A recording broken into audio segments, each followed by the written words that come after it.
बंदी छोड़ सतगुरु रामपाल जी परमेश्वर जी की जय हो। भाइयों और बहनों, पुस्तक धरती ऊपर स्वर्ग, इस पर वीडियो बनाने की श्रृंखला जारी है। इस पुस्तक पर लगभग 3 वीडियो बन चुके हैं। आज हमारा ये चौथे नंबर का वीडियो है। इस पुस्तक को लिखने का और आज वीडियो के माध्यम से आप भाई बहनों को समझाने का केवल एक ही मकसद है कि आखिर धरती के ऊपर स्वर्ग जैसा माहौल कैसे कायम हो, कैसे कलयुग में सतयुग की स्थापना हो, हमारे आचार विचार व्यवहार में दैनिक क्रियाओं में क्या क्या परिवर्तन होना चाहिए जो हम सत्संग के अभाव में नहीं कर पा रहे हैं और हमारी लाख कोशिशों के बावजूद भी धरती पर शांति स्थापना नहीं हो पा रही है। उसके लिए भाइयों और बहनों, सतगुरु रामपाल जी भगवान हमें बता रहे हैं, समझा रहे हैं कि इसके लिए सबसे पहले आपने अपने घर को, अपने परिवार को स्वर्ग जैसा बनाना पड़ेगा। और घर परिवार केवल धन से, माया से स्वर्ग जैसा नहीं बनता। जिस घर में जितना ज़्यादा धन होगा, जितनी ज़्यादा माया होगी, उस घर में उतनी ही ज़्यादा अशांति होगी, टेंशन होगी। घर स्वर्ग बनेगा परमात्मा की सत भक्ति से, शास्त्र अनुकूल साधना से, और शास्त्र अनुकूल साधना मिलेगी तत्वदर्शी संत की शरण में आने से। और आज धरती पर एकमात्र तत्वदर्शी संत, पूर्ण संत, या यूं कह लीजिए संत रूप में परमात्मा केवल सतगुरु रामपाल जी हैं। इनकी शरण में आने के बाद, इनके उपदेश को ग्रहण करने के बाद, इन्हीं के आशीर्वाद से हमारी दैनिक क्रियाओं में परिवर्तन हो सकता है। हमारे आचार विचार व्यवहार में परिवर्तन होगा ही होगा। तो पहले हम सुधरेंगे, फिर अपने बच्चों को उपदेश दिलाकर उनको भी भक्ति मार्ग पर लगाकर सुधारेंगे। हम सुधरेंगे तो परिवार सुधरेगा, परिवार सुधरेगा तो गांव सुधरेगा, समाज सुधरेगा। और इस प्रकार से पूरी पृथ्वी पर जिस दिन घर घर में सतगुरु रामपाल जी के द्वारा दी जा रही शास्त्र अनुकूल भक्ति होने लगेगी, तो भाइयों और बहनों, ऑटोमेटिक इस पृथ्वी का माहौल सतयुग जैसा होगा, स्वर्ग जैसा होगा। उसके लिए हमें गुरुदेव भगवान ने इस पुस्तक में बताया कि सर्वप्रथम हमने समाज को बिगाड़ने वाली, अश्लीलता फैलाने वाली, समाज को कर्जे के बोझ तले दबाने वाली उन तमाम प्रकार की कुरीतियों से, झूठी मर्यादाओं से, परंपराओं से हमने बाहर निकलना पड़ेगा।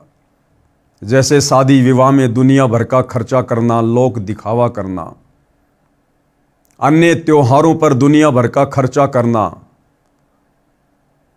किसी भी प्रकार के नशे से दूर रहना, हमने इन तमाम प्रकार की बुराइयों से पीछे हटना पड़ेगा। और ये कहने मात्र से नहीं हो सकता, सरकार के द्वारा सख्त नियम लागू करने से नहीं होता। जब तक हमें आत्मज्ञान नहीं होगा, हम अपने विषय में नहीं जानेंगे, स्वयं को नहीं पहचानेंगे, मैं कौन हूँ, मेरा जन्म क्यों हुआ है, क्यों मर रहा हूँ, क्यों जन्म ले रहा हूँ। आज मेरे पास परिवार है, सब कुछ है, अचानक से परिवार का कोई सदस्य मर जाता है, मरने के बाद मैं कहाँ जाऊँगा, मेरे बच्चे कहाँ जाएंगे, इस संपत्ति का क्या होगा। तो सबसे पहले आत्मज्ञान होना बहुत ज़रूरी है। और जब आत्मज्ञान होगा तब हम परमात्म ज्ञान की प्राप्ति के लिए सोचेंगे।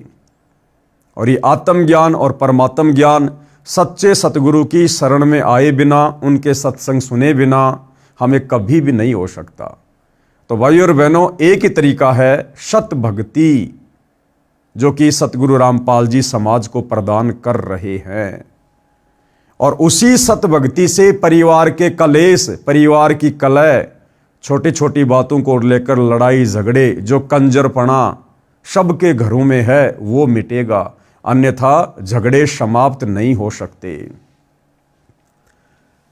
सत्संग से घर की कलह समाप्त होती है। आज घर घर में बाप बेटी की लड़ाई, माँ बेटी की लड़ाई, ननद भाभी की लड़ाई, पति पत्नी की लड़ाई, घर घर में किसी न किसी बात को लेकर। तो ये तमाम प्रकार के लड़ाई झगड़े भी सत्संग से ही समाप्त होंगे, क्योंकि सत्संग से हमें ज्ञान होता है। एक माई अपनी पुत्र वधू पर बात बात पर गुस्सा किया करती थी। छोटी छोटी गलतियों को बढ़ा चढ़ाकर अपने बेटे से कहती और पुत्र अपनी पत्नी को धमकाता। इस प्रकार घर नरक बना हुआ था। पुत्र वधू अपनी सासू माँ से कभी कभी कहती थी कि आप सत्संग जाया करो। अपनी पड़ोसन भी जाती है। सासू माँ बोली कि सत्संग में तो आई गई यानी बदचलन स्त्रियां जाती हैं, जिनका संसार में सम्मान नहीं होता, जो अच्छे खानदान की नहीं है, और हम खानदानी हैं, हमारा क्या काम सत्संग में। ऐसे पुत्र वधू ने कई बार कोशिश की, परंतु माई मानने को तैयार नहीं होती। एक दिन गांव की स्त्री किसी कार्यवश उनके घर आई तो सास अपनी पुत्र वधू को गालियां दे रही थी, धमका रही थी कि आने दे तेरे खशम को, यानी तेरे पति को, आज तेरी खाल उतराऊंगी। बात क्या थी कि गिलास में चाय रखी थी, जो सास के लिए डालकर पुत्र वधू बच्चे को लेने अंदर चली गई थी, जो सोया हुआ था, जागने पर रो रहा था। उस बच्चे को उठाकर लाने में 1 मिनट भी नहीं लगी थी कि इसी बीच में कुत्ता आया और चाय के गिलास में जीभ मारने लगा। गिलास गिर गया, चाय पृथ्वी पर बिखर गई। सासू माँ आंगन में उस गिलास से मात्र 20 फुट की दूरी पर चारपाई पर बैठी थी। हट्टी कट्टी थी, खेतों में सैर सपट्टे करने जाती थी, परंतु काम के हाथ नहीं लगाती थी। इसी बात पर कलह कर रही थी। गांव के दूसरे मोहल्ले से आई माई सत्संग में जाती थी। जो उनके घर पर उनकी पड़ोसन आई थी, वो सत्संगी थी। सब बात सुनकर उसने भतेरी, यानी उस सास का नाम क्या था, बतेरी से कहा कि आप सत्संग में चला करो। उसका वही जवाब था। उस सत्संग वाली भगतमती ने बहुत देर सत्संग में सुनी बातें बताई, परंतु भतेरी मानने को तैयार नहीं थी। भतेरी की दूसरी बहन उसी गांव में दूसरे मोहल्ले में विवाह रखी थी, यानी जो भतेरी थी उसकी बहन भी उसी गांव में ब्याही हुई थी, जिस पाने की वह सत्संग वाली माई जानकी थी। भतेरी की बहन का नाम दया कौर था। जानकी ने जाकर दया कौर से बताया कि तेरी बहन भतेरी ने तो घर का नरक बना रखा है, बिना बात की लड़ाई करती है। मैं कल किसी कार्यवश गई थी, एक चाय का गिलास कुत्ते ने गिरा दिया, उसी का महाभारत बना रखा था। दया कौर भी जानकी के कहने से सत्संग सुनने गई थी और दीक्षा ले ली थी। जानकी ने कहा कि उसको जैसे तैसे एक बार सत्संग में ले चल। जब तक संतों के विचार सुनने को नहीं मिलते तो व्यक्ति व्यर्थ की टेंशन यानी चिंता स्वयं रखता है तथा घर के सदस्यों को भी चिंता में रखता है। दया कौर अगले दिन अपनी बहन के घर गई। किसी बहाने भतेरी को अपने घर ले गई। वहां से कई अन्य औरतें सत्संग में जाने के लिए जानकी के घर के आगे खड़ी थी। वे दया कौर को सत्संग में चलने के लिए कहने उसके घर गई। वहां उसकी बहन भतेरी को देखकर उसे भी कह सुनकर साथ ले गई। भतेरी ने जीवन में प्रथम बार सत्संग सुना। आश्रम में कैसे स्त्री पुरुष रहते हैं सब आंखों देखा तो अच्छा लगा। जैसे अनाप शनाप सुना करती थी वैसा आश्रम में कहीं देखने को नहीं मिला। सत्संग में बताया गया कि कई व्यक्ति अपनी बहन, बेटियों, बहुओं तथा अन्य स्त्रियों को सत्संग नहीं भेजते और ना स्वयं जाते हैं। वे कहते हैं कि हमारे सत्संग में जाने से घर की इज्जत का नाश हो जाएगा, हमारी बहू बेटियां बदनाम हो जाएंगी। उनको विचार करना चाहिए कि जब सत्संग में न आने से परमात्मा के विधान का ज्ञान नहीं होता कि भक्ति न करने वाले स्त्री पुरुष अगले जीवन में महान कष्ट भोगते हैं। सूक्ष्म वेद में बताया है कि जो मनुष्य शरीर प्राप्त करके भक्ति नहीं करते उनको क्या क्या हानि होती है। कबीर हरि के नाम बिना नारी कुतिया हो, गली गली भोकत फिरे टूक न डाले कोई। संत गरीबदास जी की वाणी से बीबी पर्दे रहे थी, बीबी यानी वो घर की औरतें, वो पर्दे में रहा करती थी। जैसे राजा महाराजाओं की बहन बेटियां, स्त्रियां, कुछ समय पहले तक ठाकुरों की बहन बेटियां, स्त्रियां वो घर के अंदर रहा करती थी। वो पुरुष उन स्त्रियों को घर से बाहर नहीं निकलने दिया करते थे। कोई भी कार्य खेतों का या घर का स्त्रियों से नहीं करवाते थे। ये तो हमने भी देखा है भाई और बहनों।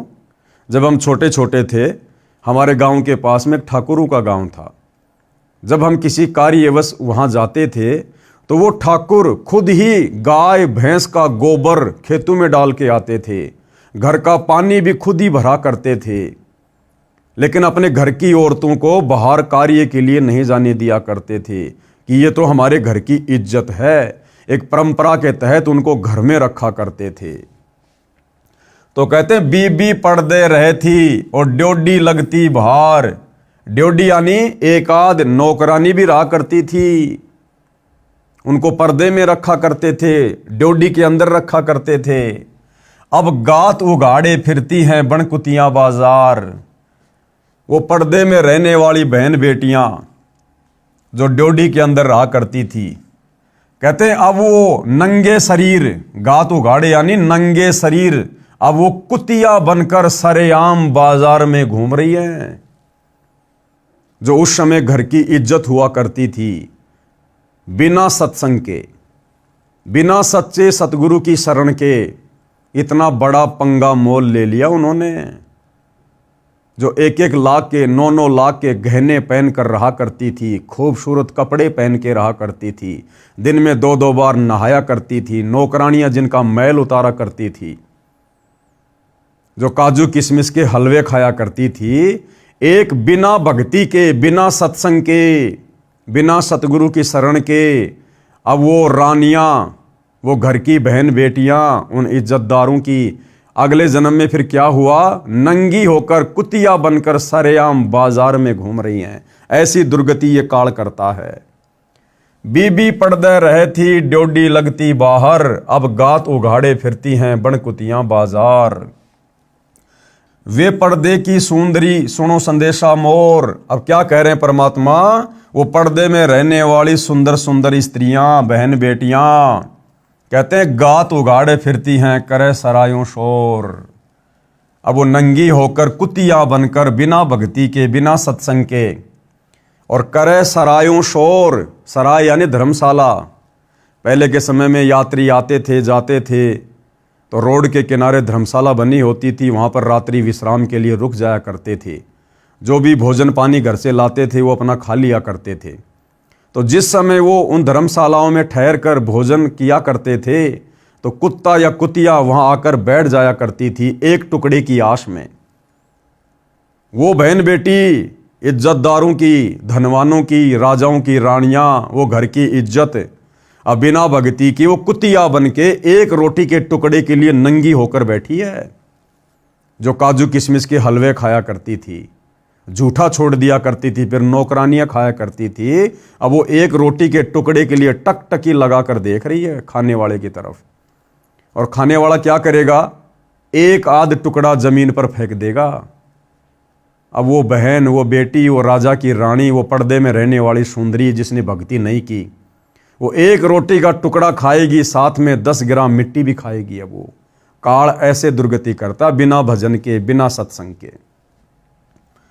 वे पर्दे की सुंदरी सुनो संदेशा मोर, गात उगाड़े फिरती हैं करे सरायों शोर। नक बेसर नक पे बनी पहरे थी हार हमेल।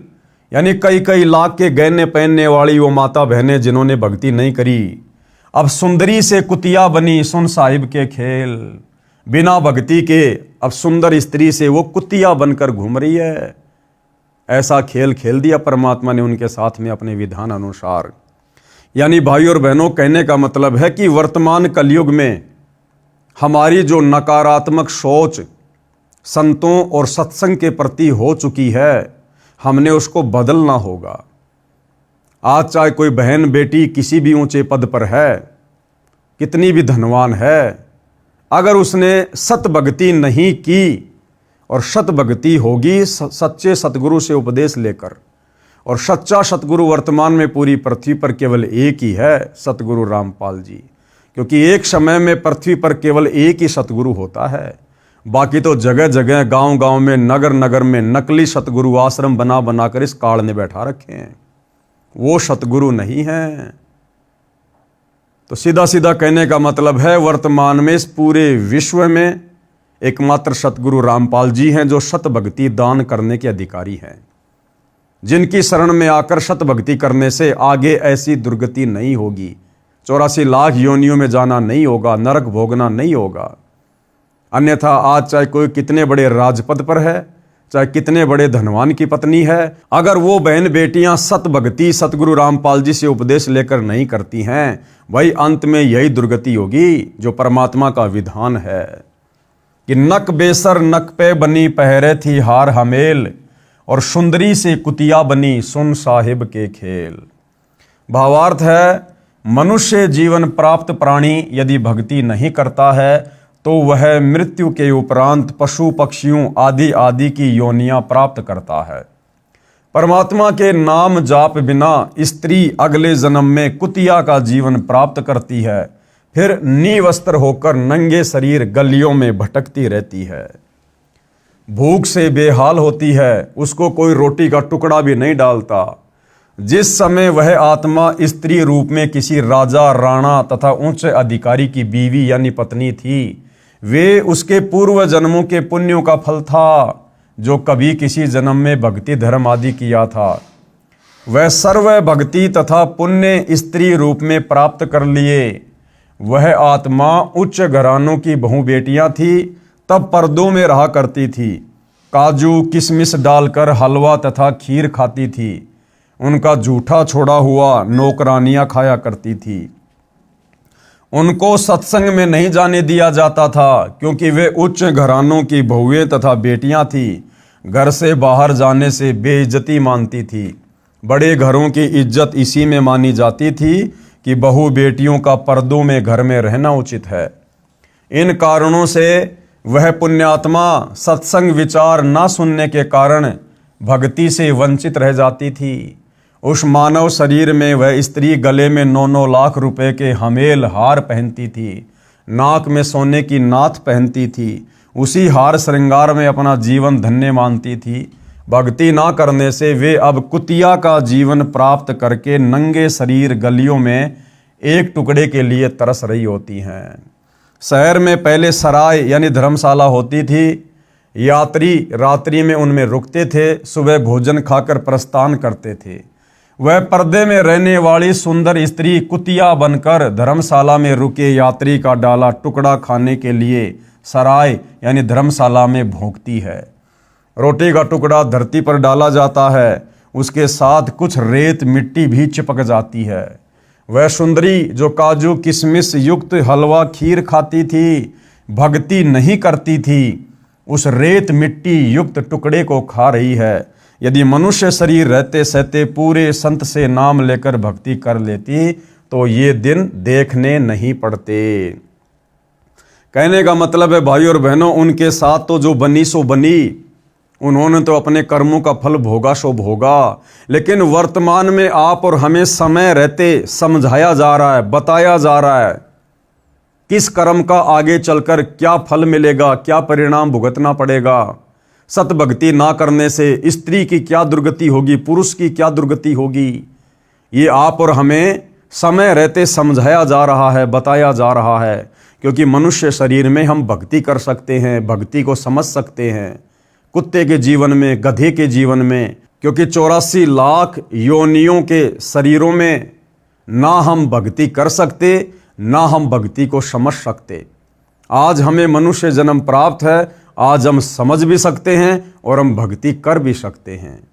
और यदि आज इस गोल्डन टाइम में जब भक्ति करवाने वाले पूर्ण संत स्वयं धरती पर प्रकट है, यदि हम नहीं जागेंगे, जेब से मोबाइल निकालकर यूट्यूब पर उनके सत्संग नहीं सुनेंगे, उनसे उपदेश प्राप्त करके सत भक्ति नहीं करेंगे, तो जो दुर्गति भक्ति ना करने वालों की होती है, जो इस पुस्तक में लिखा हुआ है, जो परमेश्वर का अटल विधान है, फिर हमारे साथ भी वही बनेगी।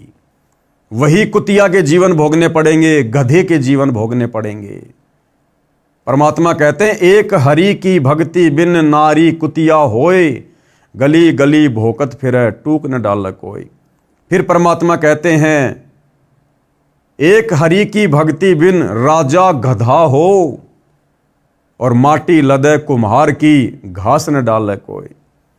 चाहे देश का राजा क्यों ना है, अगर सत भक्ति सच्चे सतगुरु से उपदेश लेकर नहीं की, और राजा भी अगले जन्म में 84 लाख में गधा बनेगा, गधा। ये परमात्मा का अटल विधान है। तो समझदार व्यक्ति कभी भी ऐसी आफत मोल नहीं लेगा। कबीर हरि के नाम बिन राजा ऋषभ हो, ऋषभ यानी गधा खच्चर, और माटी लदे कुम्हार के घास न डाले कोई। भगवान की भक्ति न करने से राजा गधे का शरीर प्राप्त करता है, कुम्हार के घर पर मिट्टी ढोता है, घास स्वयं जंगल में खाकर आता है। फिर ऐसी दुर्गति होगी उस राजा की, उस बड़े अधिकारी की, जो आज नौकरों के माध्यम से 56 प्रकार के पकवान भोग रहा है। अगले जन्म में गधा बनेगा, घर पर उसको कुम्हार खाना भी नहीं देगा। फिर पीछे तू पशुआ कीजे दीजे बैल बनाए। फिर और क्या दुर्गति होगी। फिर अगले जन्म में परमात्मा उस मनुष्य शरीरधारी आत्मा को, जिसने मनुष्य शरीर में भक्ति नहीं की थी, फिर परमात्मा उसे बैल बनाएगा, और 4 पहर जंगल में डोले तो नहीं उधर भराए। सारा दिन नीचा मुंह करके खाता रहेगा, पीछे से निकालता रहेगा, और सारा दिन में उसका पेट भी नहीं भर पाएगा ढंग से। सिर पर सींग दिए मन बोरे, दूम से मच्छर उड़ाए। फिर क्या करेगा परमात्मा, उसके सिर पर 2 सींग देगा, और दूम यानी एक उसको पूंछ लगा देगा, और उसी पूंछ से वो अपनी मक्खियां उड़ाएगा, अपनी खुजली को शांत करेगा। जब उसको मनुष्य शरीर था, धनी था, राजा था, मंत्री था, उच्च घराने का था, गर्मियों में कूलर का प्रयोग करता था, एसी का प्रयोग करता था, या नौकर वगैरह रात्रि में उसके ऊपर पंखा करते रहते थे। अब बिना सतभक्ति के, बिना सत्संग के अब वो बैल बन गया, कुत्ता बन गया, गधा बन गया। उसको 1.5 फुट की पूंछ लगा दी गई। अब वो पूंछ ही उसका कूलर है, उसकी एसी है। चाहे हवा करो, चाहे मक्खी मच्छर भगाओ। सिर पर सींग दिए मन बोरे, दूम से मच्छर उड़ाए, और कांदे जुआ जोते कुआ, कोंदू का बुश खाए। फिर और क्या दुर्गति होगी उस बैल की। पहले के समय में कुआ जोतने के लिए बैल को प्रयोग में लिया जाता था। उसके कांधे पर लकड़ी का जुआ डालकर और पानी निकाला जाता था कुएं से, और खाने में क्या मिलता था, कोंदू का भूष। कोंद यानी जो, गेहूं जैसा आता है जो, और जौ का जो छिलका होता है वो बड़ा नुकीला होता है, कांटेदार होता है। आसानी से कोई जानवर उसको खाना पसंद नहीं करता। लेकिन सारा दिन तो कुआं जोतेगा, फिर बैल को भूख लगेगी, और खाने को क्या मिलेगा, वो जौं का भूष। मजबूरी में आंखों से आंसू बहाते हुए अपनी उदर पूर्ति के लिए उस नालायक को खाना पड़ेगा। क्योंकि जब मनुष्य जन्म था उसने 56 प्रकार के भोग खाए। लेकिन जब कोई कहता था भाई भक्ति कर ले, परमात्मा धरती पर आए हुए हैं, शास्त्र अनुकूल भक्ति दे रहे हैं, ये मौका बार बार नहीं मिलेगा, मनुष्य जन्म इसीलिए मिला है, उस समय वो मजाक किया करता था कि सत्संग में तो फालतू के व्यक्ति जाते हैं, फालतू के व्यक्ति। आज देख लो उसके साथ में क्या बीत रही है और आगे क्या बीतेगी। भावार्थ, गधे का शरीर पूरा करके वह प्राणी बैल की योनि प्राप्त करता है। मानव शरीर में जीव को कितनी सुविधाएं प्राप्त थी। भूख लगते ही खाना खाओ, दूध पियो, चाय पियो, प्यास लगे तो पानी पी लो। और भक्ति ना करने से वही प्राणी बैल बनकर सुबह से शाम तक 4 पहर अर्थात 12 घंटे तक जंगल में फिरता है, हल में जोता जाता है। दिन में केवल 2 बार भोजन बैल को खिलाया जाता है, दोपहर 12 बजे तथा रात्रि में।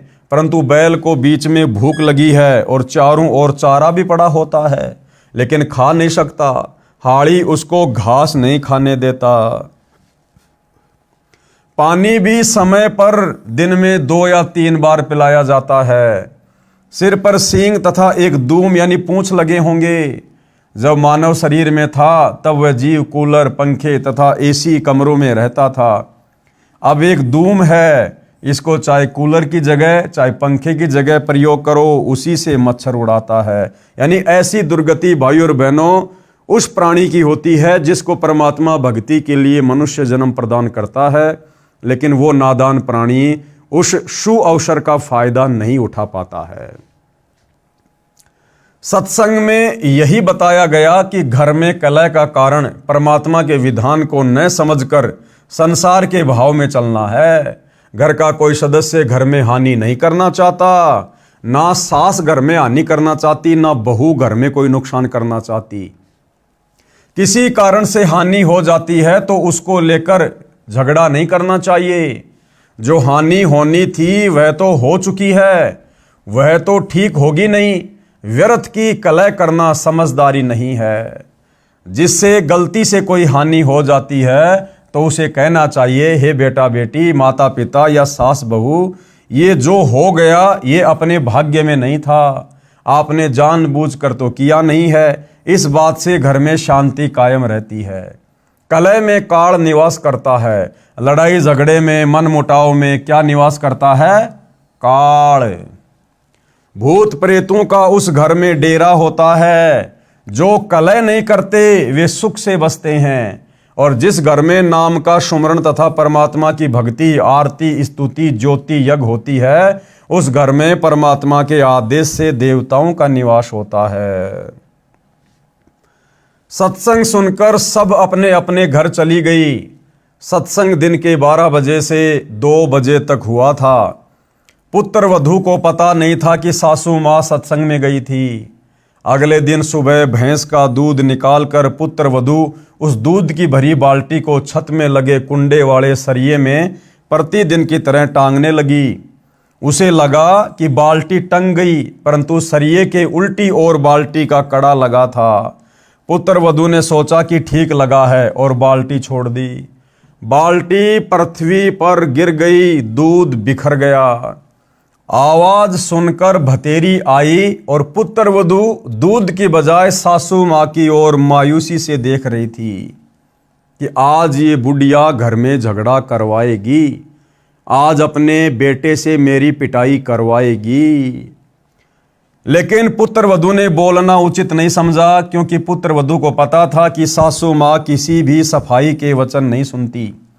सोच रही थी कि आज का सारा दिन कलह में जाएगा, शाम को पति आएगा, उससे भी पिटाई करवाएगी। हे परमात्मा, ये कौन बनी? ऐसी गलती तो कभी नहीं हुई थी। हे सतगुरु, कुछ तो दया करो। मैं तो आपकी भक्ति भी भूलने को हो रही हूँ। मुझे तो सारा दिन सासू माँ के श्लोक याद रहते हैं। बतेरी बोली, बेटी जो होना था वह हो गया। अब देखो भाई और बहनों, एक दिन के सत्संग का प्रभाव, एक दिन के सत्संग ने उस स्त्री की काया पलट कर दी, उसके विचारों को बदल दिया एक दिन के सत्संग ने। और वो सासू माँ क्या बोली? बतेरी बोली, बेटी जो होना था वह तो हो गया, आज हमारे भाग्य में दूध है ही नहीं। चिंता ना कर, इस दूध को ऊपर से हाथों से बाल्टी में डालकर भैंस को पिला दे। ये कहकर जो नाम दीक्षा ली थी उसका जाप करने लग गई। पुत्र वधू को अपने कानों पर विश्वास नहीं हो रहा था। सोच रही थी कि माता जी आज पता नहीं कौन सा स्टेशन यानी रेडियो आकाशवाणी वाला स्टेशन पकड़ गई।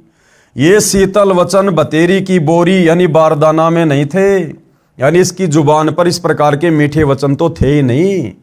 इसमें खड़ भरी थी, आसपास से निकलती थी तब भी बड़बड़ की झल निकलती थी। पुत्र वधू का नाम निशा था। वह सोच रही थी, निशा आज निशा में तेरी बुरी होगी दशा। निशा का मतलब रात्रि भी होता है। तो उसने क्या सोचा कि हे निशा, आज निशा यानी रात्रि में तेरी बुरी होगी दशा, यानी रात को इसका बेटा आएगा, ये अपने बेटे को बढ़ा चढ़ाकर बात कहेगी और इसका बेटा आज तेरी पिटाई करेगा। निशा की सोच थी कि मेरे पति को बताएगी, वह माता की बात सुनकर मेरी कुछ नहीं सुनता अच्छी बुरी कहेगा, सारा दिन और रात्रि रोने में जाएगी। निशाने धरती पर पड़ा, दूध बाल्टी में डालकर भैंस को पिला दिया। बाल्टी धोकर रख दी, बतेरी आई और बोली कि बेटी रोटी खा ले। चिंता मत कर बेटी, मैं कल मेरी बहन दया कौर के साथ दिन में सत्संग में गई थी। मेरी तो आंखें खुल गई। मैं तो बहुत कलहारी बनी हुई थी, यानी झगड़ालू थी। बेटी हो सके तो क्षमा कर देना। पीछे हुआ सो हुआ, आगे से अपनी बेटी को पलकों पर रखूंगी। मेरी असली बेटी तो तू है। जन्मी बेटी तो अगलों की थी, वह चली गई, अपना दुख सुख साझा है। मेरी तो एक दिन के सत्संग ने आँख खोल दी बेटी। अगले रविवार को आप भी चलना, मैं भी चलूंगी। धीरे धीरे बेटे निशा के पति को भी ले चलेंगे। लड़के ने भी दीक्षा ले ली और घर स्वर्ग बन गया। इस प्रकार से भाइयों और बहनों, ये पृथ्वी स्वर्ग बनेगी, सतयुग जैसा माहौल होगा। यदि सत्संग सुनकर, सतगुरु से उपदेश लेकर हमने उनके वचनों को अपने ऊपर लागू नहीं किया, उन सत्संग रूपी वचनों पर अमल नहीं किया, तो भी भाइयों और बहनों किसी प्रकार का कोई बदलाव नहीं होगा। सत्संग भी लेना पड़ेगा, उपदेश भी लेना पड़ेगा, और सत्संग में बताई गई बातों को हमने अपने ऊपर धारण करना पड़ेगा, अमल करना पड़ेगा।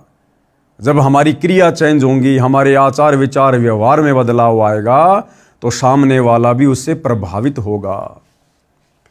विवेचन, इस पुस्तिका में सर्वप्रथम बताया गया है कि कर्म से सुख व कर्म से दुख होता है। पूर्व के जन्मों में किए अच्छे बुरे कर्मों के कारण सुख स्वर्ग तथा दुख नरक होता है। दुख का कारण पाप होता है। जैसे पैर में कांटा लग जाता है तो पीड़ा होती है। पीड़ा कांटे के कारण होती है। यदि कांटा निकाल दिया जाए तो दर्द बंद हो जाता है, क्योंकि दुख कांटे के कारण था। इसी प्रकार पूर्ण परमात्मा कबीर जी की भक्ति करने से पाप नाश यानी समाप्त हो जाता है, जीव सुखी हो जाता है। वह भक्ति करने की विधि व मंत्र दास के पास है। कौन कह रहे हैं? सतगुरु रामपाल जी। क्या कह रहे हैं? कि दुख दूर करने की, जीवन रूपी सफर में जो दुख रूपी कांटे तुम्हें लगे हुए हैं, उनको निकालने की भक्ति विधि इस संसार में केवल सतगुरु रामपाल जी के पास है, और किसी साधु संत महात्मा आचार्य शंकराचार्य के पास नहीं है। जिससे आपको परमात्मा सुखी कर देगा, साधक का पाप नष्ट हो जाएगा और घर स्वर्ग बन जाएगा। कहने का मतलब भाइयों और बहनों, आप और हमने भी सतगुरु के वचनों पर अमल करना होगा, सतगुरु की शिक्षाओं पर चलना होगा। तब जाकर भाइयों और बहनों हमारा परिवार स्वर्ग होगा, और हमारे से प्रभावित होकर, हमारे आचार विचार से प्रभावित होकर दूसरे लोग भी सत्संग ग्रहण करेंगे। और यदि हमने सतगुरु से उपदेश ले रखा है, सालों साल बीत गए हैं, हमारे आचार विचार व्यवहार में, बोलचाल में, उठने बैठने में, निगाह दृष्टि में किसी प्रकार का कोई परिवर्तन नहीं आया है, तो भाइयों और बहनों उस घर में भूत प्रेतों का वास होगा, सतगुरु का वास नहीं होगा। उस घर में इसी प्रकार से कलह मची रहेगी, उस परिवार में इसी प्रकार से आपत्तियां आती रहेंगी, जाती रहेंगी। कहने का मतलब है हमने सत्संगों पर अमल करना चाहिए, जिस प्रकार से भतेरी ने किया। अब वेदों में क्या प्रमाण है? वेद भी इस बात के गवाह हैं। प्रमाण के लिए पढ़िए यजुर्वेद अध्याय 8 के मंत्र 13 की फोटोकॉपी, जिसका अनुवाद आर्य समाज प्रवर्तक महर्षि दयानंद सरस्वती जी द्वारा किया गया है। अनुवादक ने परमात्मा को सबका उपकारक मित्र कहा है। वास्तव में सच्चा साथी परमात्मा ही है। जिंदे जी भी साथी और मृत्यु के बाद भी मित्र रहता है। इस संसार के सब नाते यहीं तक हैं। इस वेद मंत्र में स्पष्ट है कि अपने भगत या भगतमती के ऐनस यानी घोर से घोर पाप को भी परमात्मा नाश यानी खत्म कर देगा, जिससे सुख प्राप्त होता है। ये वेद मंत्र भाइयों और बहनों आप जियों के समक्ष है, देख लेना, पढ़ लेना। ये संस्कृत भाषा है, और इसी संस्कृत भाषा का शुद्ध हिंदी में अनुवाद करने के कारण बहुत सारे जो अपने आप को संस्कृत के ज्ञाता मानते हैं, पंडित मानते हैं, वो लोग कहा करते थे कि आपके गुरुजी संत रामपाल जी को तो संस्कृत भी नहीं आती, फिर वो संस्कृत के मंत्रों का अनुवाद कैसे कर सकते हैं। तो एक भगत ने कहा कि पंडित जी, भगवान उसी को तो कहते हैं जिसको संस्कृत भी नहीं आती, और फिर भी संस्कृत के उन मंत्रों का अनुवाद कर दिया जिनका अनुवाद सही तरीके से आज तक हमारे शंकराचार्य भी नहीं कर पाए। तो गुरुदेव भगवान भी कभी कभार चुटकी ले लेते हैं हंसी मजाक में। तो गुरुदेव भगवान क्या कह रहे हैं, एक छोटा सा सत्संग इसी श्लोक के ऊपर। डेजा ना पढ़न मावे हैं इसमें और परमात्मा ने सिंपल लैंग्वेज में लिख रखी है सारी ये बातें, वो ना पढ़न दीन हमारे ताई। लेकिन अब इसलिए ये पढ़ने जरूरी हो गए। क्या लिखा है, देव कर्तस्य एनस्य अवैधनमसी। एक बार ना नो बोले थारे गुरु जी ने पढ़ना चाहता है ना, वो के संस्कृत बताओगे, इवन पढ़ना सीख लिया। देखो, देव कर्तस्य एनस्य अवैधनमसी लेब के कर लोगे, मनुष्य कर्तस्य एनस्य अवैधनमसी, पितर कर्तस्य एनस्य अवैधनमसी, आत्म कर्तस्य एनस्य अवैधनमसी, एनस्य एनस्य अवैधनमसी। ओहो, एनस्य एनस्य माने घोर पाप का विनाश करने वाले। अभी नहीं के अनुवाद को दिखाते ना, मारा लें तन्यों कहेंगे इसने आप पर बना लिया हो। तो भाई और बहनों, ये परमात्मा हैं, ये जानी जान हैं, सर्वज्ञ हैं, सभी भाषाओं के जनक हैं। और संस्कृत भाषा तो छोड़िए, 84 लाख योनियों में सूक्ष्म जीव से लेकर और हाथी तक जितने भी जीव जंतु हैं, ये परमात्मा तो सबकी भाषा, उनके अंतर्मन की भाषा को भी जानने वाला है। तो क्या कहा गया है इस मंत्र में, हे सबके उपकारक करने वाले मित्र, यानी सबका भला करने वाले परमात्मा। मित्र शब्द यहां महर्षि जी ने परमात्मा के लिए संबोधित किया है कि ये सबका भला करने वाले परमात्मा, आप दान देने वाले के, एनस यानी अपराध के विनाश करने वाले हो, यानी आप घोर से घोर पापों का नाश करने वाले हो। साधारण मनुष्यों के किए हुए अपराध के विनाश करने वाले हो। पिता के किए हुए विरोध आचरण के अच्छे प्रकार हरने वाले हो। अपने किए हुए पाप के दूर करने वाले हो। अधर्म के नाश करने हारे हो, यानी घोर से घोर पापों के भी नाशक हो। जानता हुआ मैं जो कुछ भी अपराध करता हूँ, अधर्माचरण किया या करता हूँ या करूँ, अनजान में जो कुछ भी किया करता हूँ वह करूँ, उस सब दुष्ट आचरण के दूर करने वाले आप हो। अब आगे क्या बताया जा रहा है, भक्ति करने से दुख समाप्त हो जाते हैं, कार्य सिद्ध होते हैं। जैसे पहले जमाने में हाथ से चक्की चलाते, हाथ से पशुओं का चारा काटते थे। अब बिजली से चलने वाली चक्की है तथा बिजली से चलने वाले गंडासे यानी मशीन से चारा काटते हैं। कितना आसान हो गया। इसी प्रकार परमात्मा कबीर जी यानी परम अक्षर ब्रह्म की भक्ति करने से भगत या भगतमती के सब कार्य आसान हो जाते हैं और घर स्वर्ग बन जाता है। जन्म मृत्यु का चक्कर सदा के लिए समाप्त हो जाता है। सबसे बड़ा लाभ क्या है कि परमात्मा की सत भक्ति सच्चे सतगुरु से लेकर करने से, मर्यादा में रहकर आजीवन धर्म कर्म करने से हमारी जन्म और मृत्यु का संकट भी टल जाता है, जो कि सबसे ज़्यादा पीड़ा का कारण है, सबसे ज़्यादा दुख का कारण है, जन्म और मृत्यु। जब तक जन्म और मरण समाप्त नहीं होगा, हमारे दुखों का नाश नहीं होगा। आज मान लीजिए हम मनुष्य शरीर में हैं, थोड़ा बहुत हमें सुख प्राप्त है, सत भक्ति नहीं की, जन्म मरण का रोग नहीं मिटा, कल को लक 84 योनि में जाएंगे, पशु पक्षियों के जीवन भोगेंगे। और आप जी देख ही रहे हैं भाई और बहनों, गधे कुत्ते सुअर कीट पतंग मक्खी मच्छर कितना कष्टमय जीवन जीते हैं। तो सतगुरु सत भक्ति करने वाले साधकों को जब तक वो इस लोक में रहेंगे जिएंगे, तब तक भी उन्हें किसी प्रकार का कोई दुख नहीं होने देगा। और मरने के बाद परमेश्वर उन्हें अपने शवलोक सतलोक में लेकर जाएंगे, जहाँ जाने के बाद फिर जन्म और मृत्यु नहीं है, बुढ़ापा नहीं है, कष्ट नहीं है। तो कितना बड़ा फायदा भाई और बहनों। फिर किसी ने सवाल किया, मृत्यु भोज के विषय में आपके क्या विचार हैं? सतगुरु रामपाल जी से सवाल किया कि किसी व्यक्ति की मृत्यु हो जाने के बाद समाज की एक परंपरा के तहत गांव वालों को भोजन करवाया जाता है, लड्डू जलेबियां बनाई जाती हैं, तो इस मृत्यु भोज के ऊपर आप जी के क्या विचार हैं? तो गुरुदेव क्या कह रहे हैं, यह व्यर्थ है, यानी बेकार की परंपरा है, हम नहीं करते।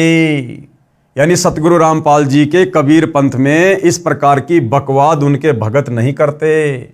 और अब तो बुद्धिमान मानव समाज भी इस पर प्रतिबंध लगाने लगा है। कबीर साहिब जी की वाणी में बताया है कि कबीर जीवित बाप गैल लट्ठम लट्ठा और मुँह गंग पहुँचावे। यानी जब तक माता पिता जीवित हैं तब तक तो उनका आदर करते नहीं, उनकी इज्जत करते नहीं, अच्छा खाने को अच्छा पहनने को देते नहीं, और मरने के बाद इस झूठी परंपरा के तहत आप गंगा जी में जाओगे उनकी मुक्ति करवाने के लिए।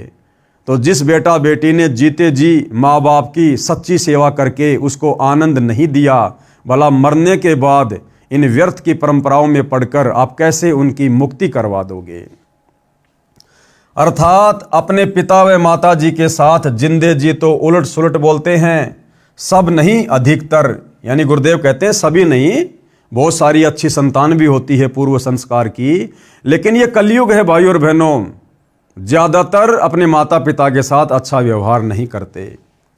और मरने के पश्चात उसकी जली हुई हड्डियों को राख समेत उठाकर पुरोहित के माध्यम से गंगा के जल में परवाह करने जाते हैं, फिर उसका काज यानी मृत्यु भोज करते हैं, वह व्यर्थ है। अपने माता पिता को जीवित रहते खिलाओ पिलाओ, अच्छा कपड़ा पहनाओ, प्यार दो। यदि धर्म यज्ञ करना है तो उसके जीवित रहते शास्त्र अनुसार कराओ, गुरु बनाओ, मानव जीवन सफल होगा। हम सतगुरु रामपाल जी के भगत इस प्रकार की व्यर्थ की परंपराओं के पचड़े में नहीं पड़ते हैं। हम इस प्रकार की समाज बिगाड़क और व्यर्थ की खर्चीली परंपराओं का निर्वाह नहीं करते हैं। हम अपने माता पिता से भी भक्ति करवाते हैं, हम स्वयं भी भक्ति करते हैं, और सतगुरु के आदेश अनुसार शास्त्र अनुकूल धर्म कर्म करते हैं, जिससे माता पिता की मुक्ति होगी। शास्त्र अनुकूल सत भक्ति बिना आप चाहे कितना ही धर्म कर्म कर लो, कितने पुण्य कर लो, कितने भंडारे कर लो, कितना ही कुछ कर्म कांड कर लो, वो आत्मा 84 लाख योनियों में जाने से नहीं बच सकती है। कबीर गुरु बिन माला फेरते, गुरु बिन देते दान, गुरु बिन दोनों निष्फल है पूछो वेद पुराण। यानी बिना गुरु के दिया गया दान और जपा गया नाम आपको किसी प्रकार से कोई लाभ देने वाला नहीं है। अब बहुत सारे भगत भाई बहन कह देंगे हमारे गुरु जी तो बहुत पहुँचे हुए हैं, उनके तो बहुत सारे आश्रम हैं, लाखों की संख्या में उनके शिष्य हैं, हमारे गुरु जी का ये नाम है, वो नाम है, आचार्य हैं, शंकराचार्य हैं, दुनिया में बोलबाला है। भाई और बहनों, वो सारे के सारे नकली हैं, नकली, सारे के सारे काल के द्वारा भेजे गए हैं। सच्चा सतगुरु पृथ्वी पर एक समय में एक ही होता है, जो नाम दीक्षा देने का अधिकारी होता है, धर्म कर्म करवाने का अधिकारी होता है, सत्संग करने का अधिकारी होता है। बाकी सब काल का जाल है, काल का जाल। तो वर्तमान में सच्चे सतगुरु रामपाल जी की शरण में आकर उनके दिशा निर्देशन में यदि आप दान धर्म करते हैं, नाम मंत्रों का जाप करते हैं, तो भाई और बहनों आपकी वह क्रिया सफल होगी। अन्यथा चाहे देश के चारों शंकराचार्यों को इकट्ठा करके उनके मार्गदर्शन में धर्म कर्म क्यों ना करो, आप नरक जाने से, 84 लाख योनियों में जाने से नहीं बच सकते। तो कहते हैं कबीर गुरु बिन माला फेरते, गुरु बिन देते दान, गुरु बिन दोनों निष्फल है पूछो वेद पुराण। कौन सा गुरु? सच्चा गुरु। कबीर राम कृष्ण से कौन बड़ा, उन्हों भी गुरु कीन, तीन लोक के वे धनी, गुरु आगे आधीन। हमें गुरुदेव भगवान समझाना चाहते हैं कि गुरु का इस मनुष्य जन्म में कितना बड़ा महत्व है। ये मनुष्य जन्म हमें सतगुरु की सच्ची भक्ति करके मोक्ष प्राप्ति के लिए मिला है। और जो व्यक्ति इन बातों को मजाक में लेते हैं, हल्के में लेते हैं कि गुरु बनाने की क्या आवश्यकता है, भक्ति करने की क्या आवश्यकता है, और भक्ति भी करनी होगी हम तो वैसे घर पर कर लेंगे, तो उन आत्माओं के लिए इस वाणी के माध्यम से समझाया गया है कि नादानों, विशेषकर हिंदू समाज के लोग राम और श्री कृष्ण को तो बहुत बड़ा मानते हैं कि तीनों लोकों में उनसे बड़ा तो कोई नहीं है। कहते हैं तुम्हारे रामचंद्र जी ने भी वशिष्ठ जी को गुरु बनाया और ओम मंत्र का जाप किया। तुम्हारे श्री कृष्ण जी ने भी तीन लोक के भगवान ने दुर्वासा ऋषि को गुरु धारण किया, उसके बाद भक्ति शुरू की। फिर आप और हमारे जैसे दो कोड़ी के जीवों की क्या औकात जो बिना गुरु की भक्ति के वैसे मनमुखी रूप से दान धर्म करके नाम का जाप करके और हम मुक्ति प्राप्त कर लेंगे। तो कम से कम अपने भगवानों से शिक्षा ले लो।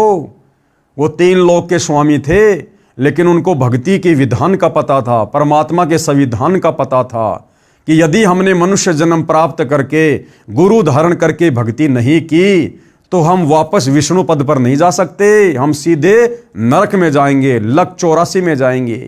क्योंकि जिसका गुरु नहीं होता उसको विष्णु लोक में एंट्री नहीं होती। अर्थात गुरु बनाए बिना दान करना, नाम जाप करना बेकार है। आप हिंदू जन श्री कृष्ण जी व श्री रामचंद्र जी से बड़ा किसी को नहीं मानते। उन्होंने भी गुरु बनाए। श्री राम जी ने वशिष्ठ ऋषि को गुरु बनाया तथा श्री कृष्ण जी ने दुर्वासा ऋषि को गुरु बनाया। ऋषि संदीपनी जी श्री कृष्ण जी के अक्सर गुरु यानी शिक्षक थे और ऋषि दुर्वासा अध्यात्म के गुरु थे। क्या आप राम व कृष्ण जी से बड़े हो जो गुरु नहीं बनाते हो? गुरु पूर्ण होना अनिवार्य है, फिर दान धर्म करना लाभदायक है। और विशेष बात भाइयों और बहनों, श्री रामचंद्र जी ने जिसको गुरु बनाया वशिष्ठ जी को, और श्री कृष्ण जी ने जिसको गुरु बनाया दुर्वासा जी को, वो वशिष्ठ और दुर्वासा भी पूर्ण गुरु नहीं थे, तत्वदर्शी संत नहीं थे। आप और हमारा कितना बड़ा सौभाग्य जो हम पूर्ण सतगुरु की शरण में आ चुके हैं और वर्तमान के विश्व के मानव समाज के स्त्री पुरुषों का कितना बड़ा सौभाग्य जिनको अपने समकालीन धरती पर सच्चा सतगुरु सुलभ है। यदि वे चाहें तो सत्संग सुनकर ज्ञान को आधार बनाकर इस सु अवसर का लाभ उठा सकते हैं, जो सु अवसर त्रेता में द्वापर में श्री राम और श्री कृष्ण जी को भी नसीब नहीं हुआ। आगे क्या कहा जा रहा है कि ये जो प्रसंग है ये धरती ऊपर स्वर्ग का चल रहा है कि धरती के ऊपर स्वर्ग कैसे कायम हो, कैसे स्वर्ग जैसा माहौल धरती पर बने, घर घर में नगर नगर में शांति हो, परमात्मा की भक्ति हो, कैसे होगा ये सब। उसके लिए हमने इस पुस्तक को बहुत ही धैर्य से दिल थाम कर पढ़ना होगा। आप जी से निवेदन है कि इस पुस्तक को दिल थाम कर श्रद्धा के साथ पढ़कर समझकर मुझदास लेखक यानी सतगुरु रामपाल जी के आश्रम में या नामदान केंद्र में आएं और शास्त्रोक्त साधना लेकर अपना तथा परिवार का निःशुल्क कल्याण करवाएं। धरती ऊपर ही स्वर्ग का एहसास करें। यदि इस पुस्तक को पढ़कर फिर भी लोक लाज के कारण इस दलदल में धंसा रहता है, समझदारी नहीं है। जैसे सती प्रथा थी, पति की मृत्यु हो जाती थी तो लोक लाज व कुप्रथा के कारण जवान पत्नी को भी जिंदा जलना पड़ता था। राजा भी इस प्रथा की मार से नहीं बचते थे। महाभारत ग्रंथ में प्रकरण है कि राजा पांडु की मृत्यु के पश्चात रानी माद्री उसके साथ सती हुई थी, यानी जिंदा जलकर मरी थी। राजा पांडु की दो पत्नियां थी, कुंती तथा माद्री। ये भी तो किसी समझदार पुरुष ने समाप्त करने का बीड़ा उठाया, यानी सती प्रथा को, जो समाज में कुप्रथा थी, उसको भी समाप्त करने के लिए किसी न किसी महापुरुष ने तो बीड़ा उठाया। उसको भी तो कितनी परेशानियों का सामना करना पड़ा होगा, आलोचनाओं का सामना करना पड़ा होगा, निंदा का पात्र बना होगा, लेकिन वो अपने मकसद पर अडिग रहा और अंत में उस कुप्रथा का सत्यानाश हुआ। तो वर्तमान में इस धरती पर सती प्रथा से भी भयंकर प्रथा, ये शास्त्र विरुद्ध साधना जो नकली धर्म गुरुओं ने घर घर में पनपा रखी है, ये जानलेवा बीमारी है। सीधा आपको नरक में ठोकेगी। उस चिता पर तो केवल वो स्त्री एक ही बार जलकर पीड़ा का एहसास करती थी, लेकिन ये शतभक्ति ना करने के कारण आप सीधे लक 84 में जाओगे। गधे, कुत्ते, बैल, हाथी, सूअर के शरीर प्राप्त करोगे और एक बार नहीं, दो बार नहीं, 84 लाख बार मरोगे, 84 लाख बार, और जन्म जन्म ये कष्ट सहन करना पड़ेगा। तो इस भयंकर कुप्रथा का जो हमारे धर्म गुरुओं ने घर घर में फैला रखी है, यानी शास्त्र विरुद्ध साधना, इस शास्त्र विरुद्ध साधना को समाप्त करके शास्त्र अनुकूल साधना आप और हमें प्रदान करने के लिए आज सतगुरु रामपाल जी सन 1994 से संघर्ष कर रहे हैं, और इसी संघर्ष के चलते उनको जेल भी जाना पड़ा। आज 2025 में भी पिछले 10 वर्षों से वे हिसार की जेल में बैठे हुए हैं, लेकिन अपने मकसद से पीछे नहीं हट रहे। जो बीड़ा उन्होंने उठाया है उस पर आज भी अटल है, कायम है, और इसी के चलते उनको आलोचनाओं का शिकार होना पड़ रहा है। दुनिया नासमझी में उनकी निंदा करके पाप की भागी बन रही है। लेकिन भाइयों और बहनों, ये जो बीड़ा सतगुरु रामपाल जी ने उठा रखा है, ये पूरे विश्व के मानव समाज के हित में है, पूरे विश्व के मानव के कल्याण के हित में है। और जिसने उनके सत्संग सुनकर, उनके प्रवचन सुनकर, उनकी पुस्तकें पढ़कर, उनके विचारों से परिचित होकर उनकी शरण ग्रहण कर ली, वही आत्मा काल के जाल से बाहर निकल सकती है। दूसरा संसार में कोई विकल्प नहीं है। तो सती प्रथा को समाप्त करने का जिस महापुरुष ने बीड़ा उठाया था, उस समय उसका बहुत विरोध हुआ, परंतु धीरे धीरे सबने मान लिया और सुखी हुए। इसी प्रकार ये कुप्रथाएं समाप्त करनी है, धरती ऊपर स्वर्ग बनाना है, बुद्धिजीवी मानव सहयोग दे। यानी जिसको ये बातें समझ में आ जाती हैं, उन लोगों ने इस मिशन में सतगुरु का, सच्चे संत का सहयोग देना चाहिए। आगे फिर सवाल किया है, भक्ति व धर्म कर्म तो लगभग सब करते हैं, आप तथा आपके अनुयायी ही नहीं करते। आप कहना क्या चाहते हैं? आपकी बातों से लग रहा है कि आपके अतिरिक्त कोई ठीक से भक्ति नहीं करते। तो सतगुरुदेव भगवान क्या जवाब दे रहे हैं? उत्तर दिया, यही सही है कि जो आप कह रहे हो ना, यही परम सत्य है। यानी सतगुरु रामपाल जी कह रहे हैं कि आज इस पृथ्वी पर, इस ब्रह्मांड में मेरे अलावा दूसरा कोई भी संत, महंत, आचार्य, शंकराचार्य, गुरु नहीं है देश या विदेश में, जो शास्त्र अनुकूल सत भक्ति समाज को दे रहा हो। उनके अलावा धरती पर कोई भी दूसरा नहीं है। तो उत्तर दिया गुरुदेव ने, भाई यही सही है। दास रामपाल दास यही कहता है कि विश्व में कोई भी गुरु मेरे अतिरिक्त शास्त्रोक्त साधना, यानी शास्त्र अनुकूल साधना, हमारे वेदों में क्या लिखा है, गीता जी में क्या लिखा है, सूक्ष्म वेद में क्या लिखा है, कौन से मंत्र का जाप करना चाहिए, कौन से धर्म कर्म करने चाहिए, ये तमाम प्रकार की जानकारी, यानी शास्त्रोक्त साधना कोई भी धर्मगुरु न तो स्वयं करता है और ना ही अपने अनुयायियों से करवाता है, क्योंकि उनको अपने अपने शास्त्रों का ज्ञान ही नहीं है। और भाइयों और बहनों, आप जी अच्छे से विचार कर लेना, प्रैक्टिकल करके देख लेना। आप चारों वेदों में और गीता जी में केवल एक मंत्र जाप करने का आदेश है, ओम, और वो भी अधिकारी गुरु से लेकर। लेकिन आज विशेषकर भारत देश में, हिंदू समाज में जितने भी आचार्य, शंकराचार्य, महंत और मंडलेश्वर हैं, तरह तरह के कथावाचक हैं, कोई भी व्यक्ति ओम नाम का मंत्र नहीं देता है। कोई तो कहता है कि राधे राधे जपो, कोई कहता है राधे राधे श्याम मिला दे, कोई कहता है हरे कृष्णा हरे राम, कोई कहता है जय जय राम जय जय राम, कोई कहता है ओम नमो भागवते वासुदेवाय नमः, कोई कहता है जय गणेशाय नमः, ओम श्री शंकराय नमः। ओम नाम का मंत्र भी वर्तमान में हिंदू समाज में कोई गुरु दीक्षा रूप में नहीं दे रहा, और यदि भूला भटका कोई दे रहा है तो वो नादान, वो मंत्र दान करने का अधिकारी नहीं है, जिस कारण से अंत में वो भी नरक में जाएगा और उसके माध्यम से दीक्षा लेकर नाम जाप करने वाला भी नरक में जाएगा। आप निम्न बातें नोट करो और बताओ, क्या आप बता सकते हैं गीता अध्याय 18 श्लोक 62 में गीता बोलने वाला प्रभु अपने से अन्य किस परमेश्वर की शरण में जाने को कह रहा है?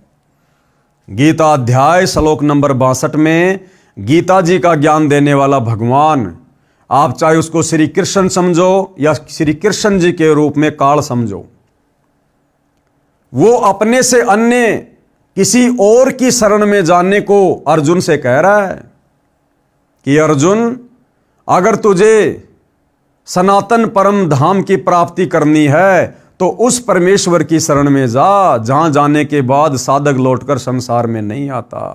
तू सर्व भाव से उस परमेश्वर की शरण में जा।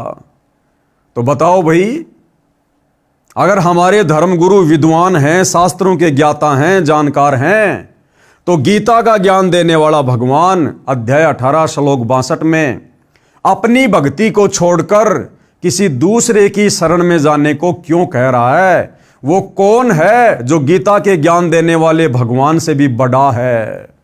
किसी धर्मगुरु को नहीं पता इस बात का। पढ़िए ये फोटोकॉपी गीता अध्याय 18 श्लोक 62 की, जो जय दयाल गोविंदका द्वारा अनुवादित है तथा भारत में प्रसिद्ध गीता प्रेस गोरखपुर से प्रकाशित व मुद्रित है। तो ये है गीता अध्याय 18 श्लोक नंबर 62। तम एवं शरणम गच्छ सर्वभावेन भारत तत्प्रसादात पराम शांतिम स्थानम प्रापेष्यि शाश्वतम। हे भारत, यानी हे अर्जुन, कौन कह रहा है? गीता का ज्ञान देने वाला। चलो आपकी बात को बड़ा करते हैं।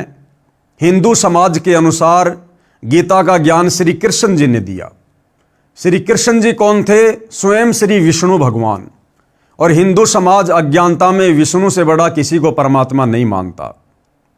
तो तुम्हारे विष्णु भगवान गीता का ज्ञान देते समय अर्जुन को क्या कह रहे हैं कि हे भारत, यानी हे अर्जुन, तू सब प्रकार से, यानी सबकी भक्ति छोड़कर उस परमेश्वर की ही शरण में जा। उस परमेश्वर की ही शरण में जा, यानी गीता के ज्ञान देने वाले भगवान से अन्य कोई भगवान है जिसकी शरण में जाने के लिए वो कह रहा है? तो वो भगवान कौन है?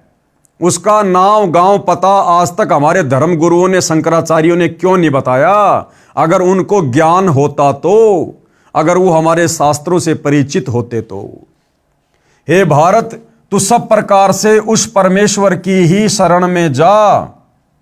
उस परमात्मा की कृपा से ही तू परम शांति को तथा सनातन परम धाम को प्राप्त होगा।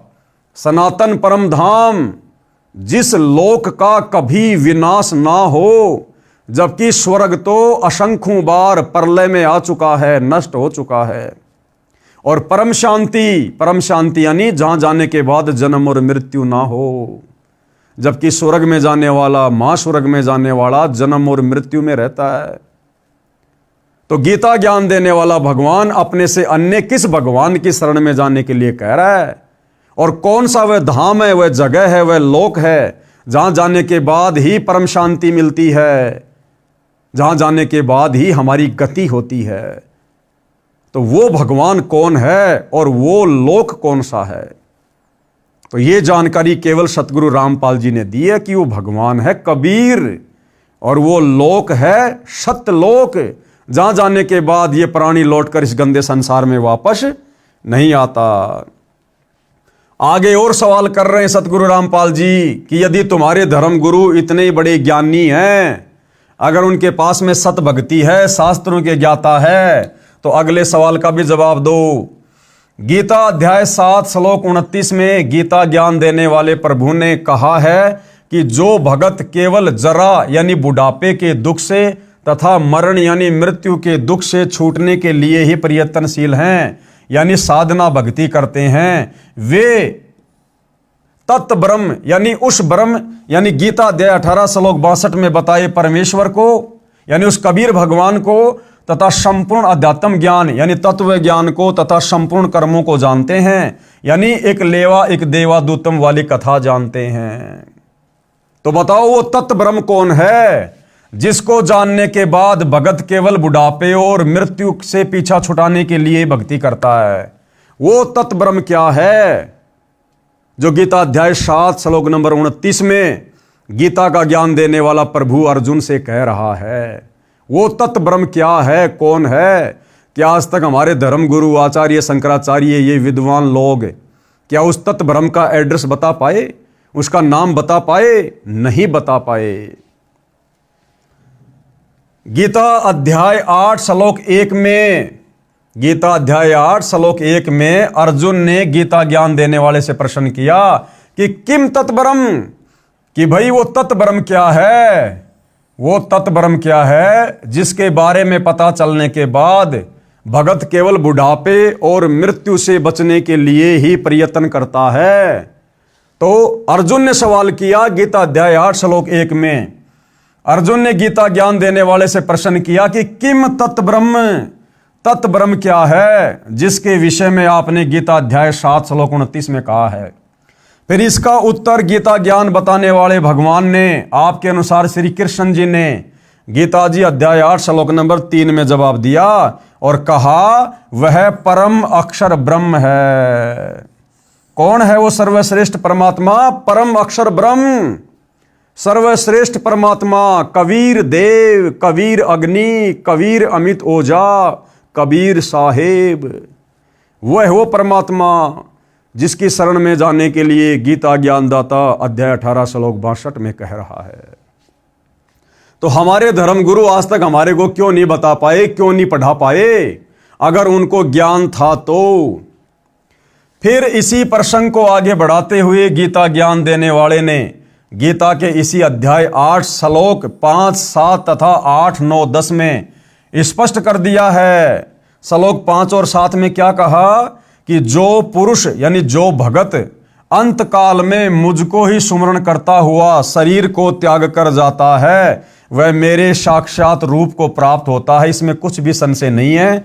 गीता अध्याय 8 श्लोक 5 यानी गीता ज्ञान देने वाला आपके अनुसार श्री कृष्ण, और ये तत्व ज्ञान होने के बाद हमारे अनुसार श्री कृष्ण जी के शरीर में प्रवेश करके काल बोल रहा है कि जो व्यक्ति मेरी साधना करता है, मेरे ओम नाम का जाप करता है, वो अंत समय में मुझ काल को ही प्राप्त होता है और मेरे ब्रह्मलोक में जाता है। और ब्रह्मलोक में कुछ दिन सुख भोगने के बाद फिर गधा कुत्ता सुअर बनने के लिए नीचे आता है। और फिर हे कुंती पुत्र, अंत काल में मनुष्य यानी साधक जिस जिस भी भाव को यानी इष्ट को सुमरण करता हुआ शरीर का त्याग करता है उस भाव को ही प्राप्त होता है, क्योंकि वह सदा उसी के भाव में भावित हो रहा है। गीता अध्याय 8 श्लोक नंबर 6 कि अंत काल में ये प्राणी जिसको भी अपना इष्ट मानकर उसका सुमरण करता हुआ शरीर छोड़ता है उसी के लोक में जाता है। तो गीता जी में तो भाई अगर गीता जी के अनुसार भी भक्ति की जाए तो केवल काल तक की भक्ति है, काल तक की, ब्रह्म तक की भक्ति है। इस ब्रह्म का ओम नाम का जाप है। ये खुद गीता अध्याय 8 श्लोक नंबर 13 में कह रहा है कि अर्जुन मेरा तो केवल एक ओम नाम का जाप है। ओम इति एक अक्षर ब्रह्म व्यवहारण माम अनुसमरण ये परियाति तजन देहम सयाति परमाम गतिम, कि मेरे ओम नाम की साधना अंतिम श्वास तक, शरीर छोड़ते समय तक जो साधक इसका जाप करता है वो मेरे ब्रह्म लोक में जाता है। और फिर गीता अध्याय 8 श्लोक नंबर 16 में कह दिया कि मेरे ब्रह्म लोक में गया हुआ प्राणी भी पुनरावृत्ति में है, यानी जन्म और मरण में है। फिर क्या कहा है, इसलिए हे अर्जुन तू सब समय में निरंतर मेरा सुमरण कर और युद्ध भी कर। इस प्रकार मुझ में समर्पित भाव से युक्त होकर तू निसंदेह मुझको ही प्राप्त होगा, यानी काल को ही प्राप्त होगा। हे भद्र पुरुष, अब सतगुरु रामपाल जी क्या कह रहे हैं, क्या समझा रहे हैं कि हे सज्जन आदमी, इन उपरोक्त श्लोकों में तो गीता ज्ञान देने वाले ने अपनी भक्ति करने को कहा है जिससे उसी को प्राप्त होता है।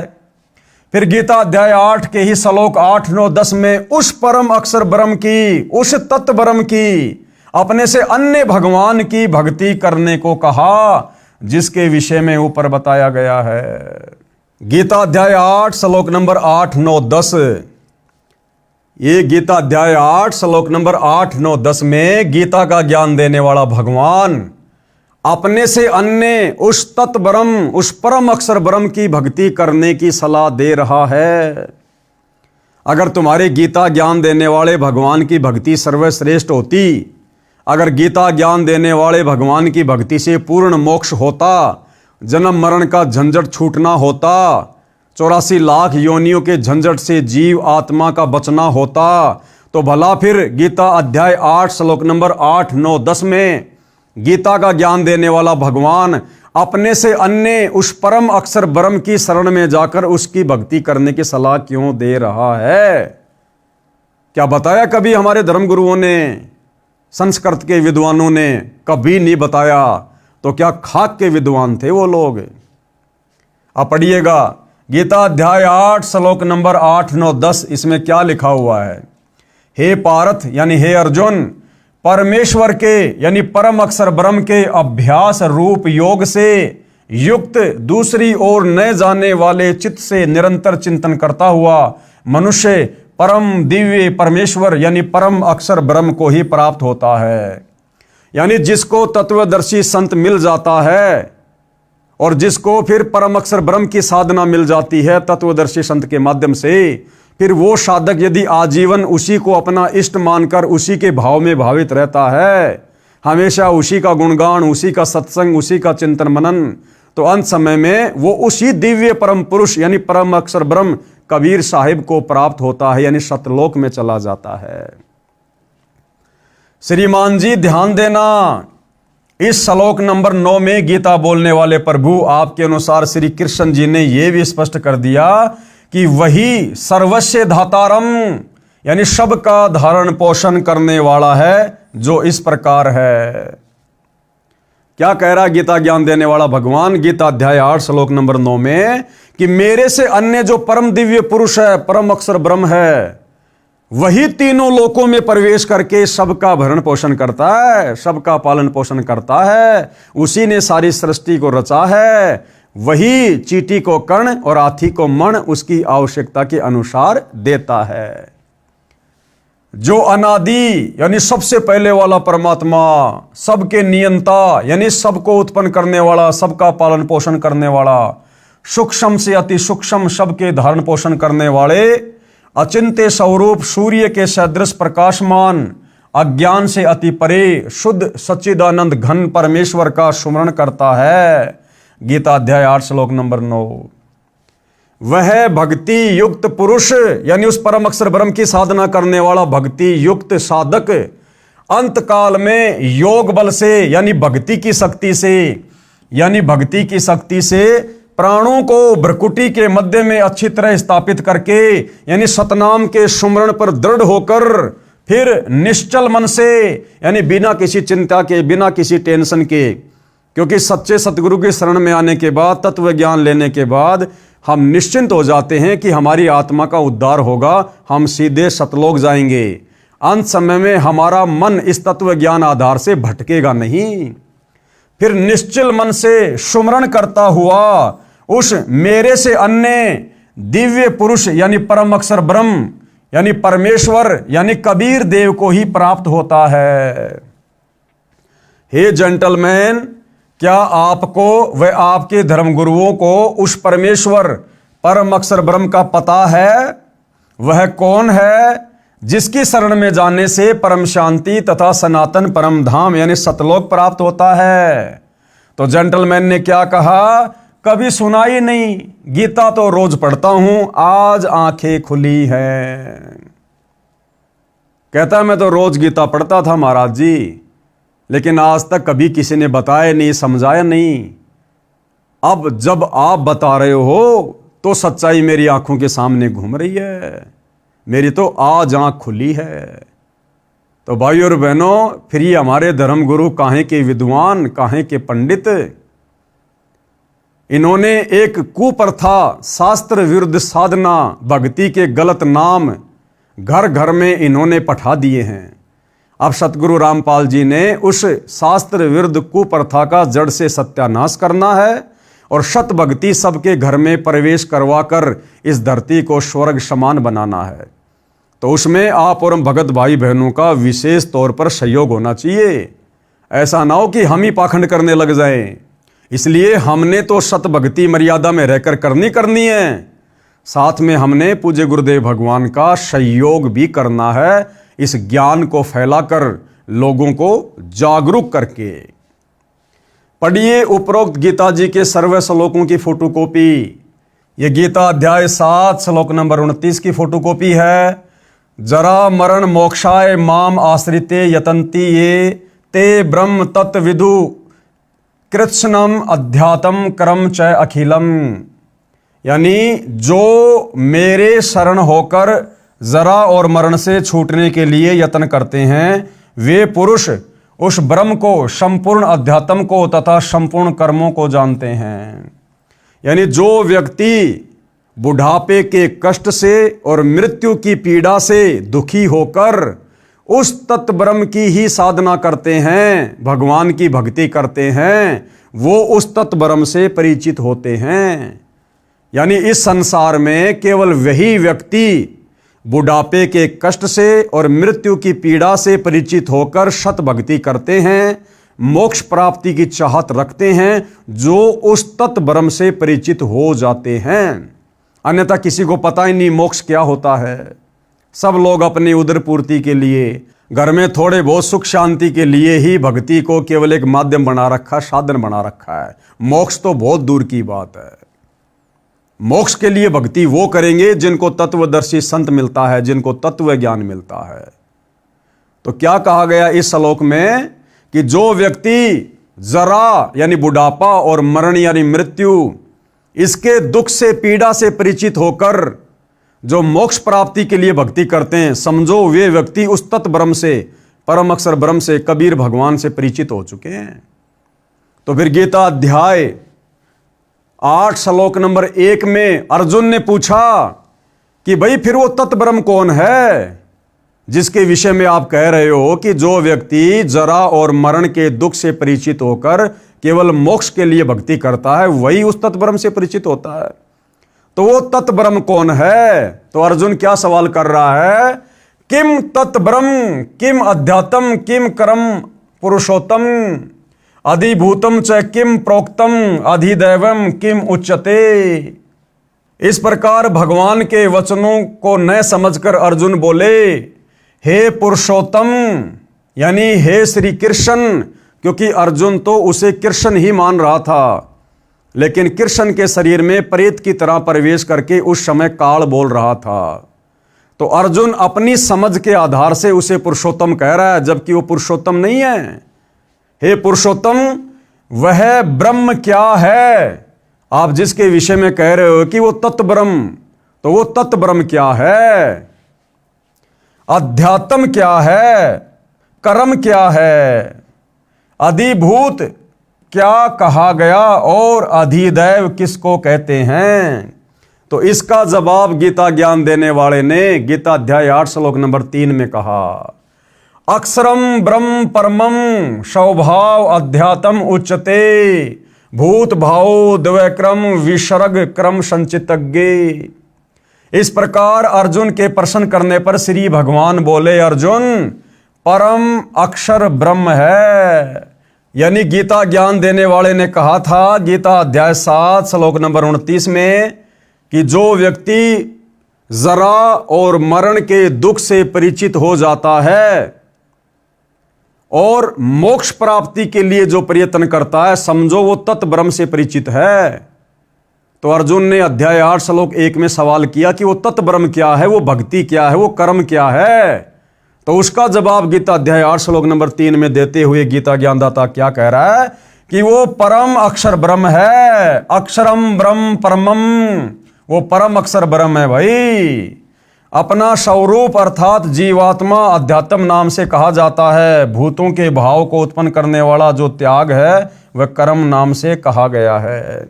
यानी अपने से अन्य उस परम अक्षर ब्रह्म दिव्य परमेश्वर कबीर देव के विषय में यहां गीता ज्ञान दानने वाला कह रहा है। फिर गीता अध्याय 8 श्लोक नंबर 5 की फोटोकॉपी। अंत काले च माम एवं शमरन मुक्तवा कलेवरम ये प्रयाति स मद्दावम याति न अस्ति यत्र संशय। जो पुरुष अंत काल में भी मुझको ही सुमरण करता हुआ शरीर को त्याग कर जाता है वह मेरे साक्षात स्वरूप को प्राप्त होता है, इसमें कुछ भी संशय नहीं है। यानी जो अंत समय में ओम नाम का जाप करते हुए इस काल की भक्ति करता है वो अंत में काल को ही प्राप्त होता है, ब्रह्मलोक को प्राप्त होता है। और फिर गीता अध्याय 8 श्लोक 6 की फोटोकॉपी। यम यम व अपि सुमरन भावम त्यजति अंते कलेवरम तम तम एवं एति कौन्ते सदा तदा भवावित।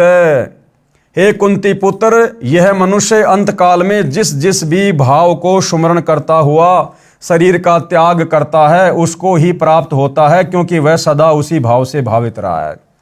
जैसे हम भगत हैं, अब हमें तत्व ज्ञान हो गया गुरुदेव के आशीर्वाद से, हम केवल परम अक्षर ब्रह्म सतगुरु रामपाल जी भगवान की भक्ति करते हैं, उन्हीं की पूजा करते हैं, उनको अपना इष्ट मानकर।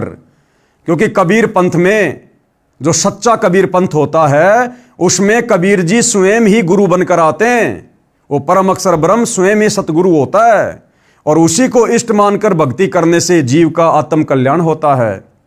तो हम भगत भाई बहन एडी से लेकर चोटी तक मन कर्म वचन से आत्मा से हृदय से अपने गुरु को इष्ट मानकर उनकी पूजा पाठ उनकी भक्ति करते हैं। तो अंत समय में हम उसी नाम का स्मरण करेंगे, गुरु का चिंतन करेंगे, उसी भाव में भावित रहेंगे तो हम उसी के लोक में जाएंगे, यानी सतलोक में जाएंगे। फिर गीता अध्याय 8 श्लोक 7 की फोटोकॉपी।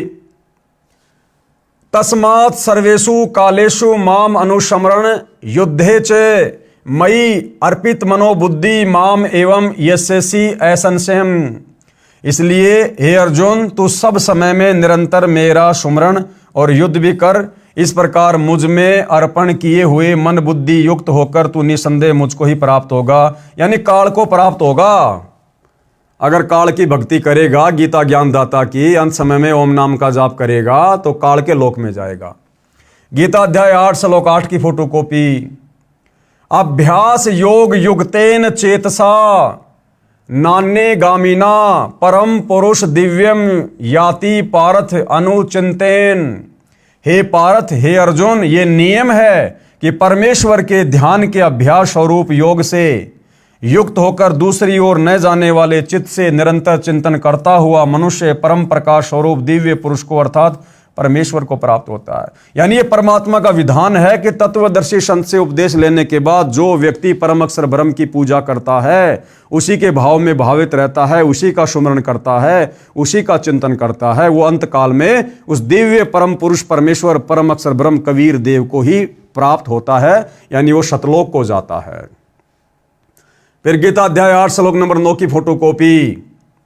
कवीम, यहां देखो साफ साफ कबीर परमात्मा का नाम लिखा हुआ है। कवीम पुराणम अनुशासितारम अणो अणियाशम अनुस्मृतु ये सर्वस्य धातारम अचिंत्य रूपम आदित्य वर्णम तमस प्रशतात। जो पुरुष सर्वज्ञ, पुरुष यानी परमात्मा, सर्वज्ञ यानी सब कुछ जानने वाला, वो कौन है? केवल कबीर देव। कवि यानी परमेश्वर का वेदों में नाम है कवि, कबीर देव।